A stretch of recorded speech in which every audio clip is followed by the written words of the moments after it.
Alright, welcome back to Make It Mental. This is a rally car continued. And as you can see here, I kind of got my drive shaft sat in there. I'm in preparation to relocate the reduction gear. And as you can see, it tapers down a little bit. So we need to fix it. And that problem is because the chassis has actually got a slight bow in it. So we need to correct that bow. And to do that, I'm just going to simply use some aluminum bracket to stiffen up the chassis, and that should bring that to a more flat and true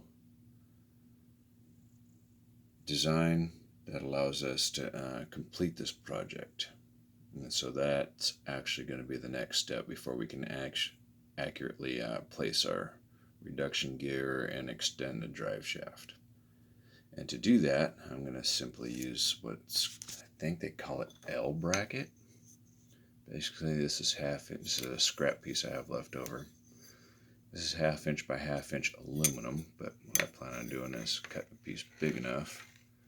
We're just going to slide it all the way underneath there, all the way up to that line, and then it's going to go all the way up to this line for me, because I don't want this part here to be flexible.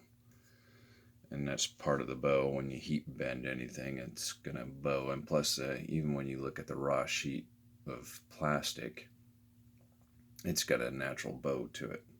And that's just the nature of the beast.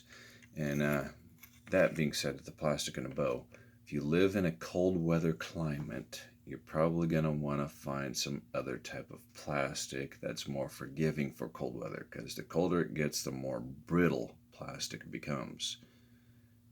So keep that in mind. Here, our climate's kind of moderate for the most part. Get some freezing temperatures, but not a lot. And so I think this 3/16 ABS is going to work out fine for me, as long as it's not like 34 degrees or colder. So that should be all right. So again, just to recap, I'm going to make some L brackets. These can be found at your local hardware store like Ace, Lowe's, Home Depot, Mom and Pop's Hardware, whatever. Fairly cheap. I think I paid a 4-foot strip for it. I think I paid less than $10 US. So I'm just going to put that up. I'm going to follow my lines, and I'm going to run it from end to end. And that should straighten out the chassis. Now you probably just use some M2 coarse thread screws, something similar to that, and probably not that long, but something similar to that.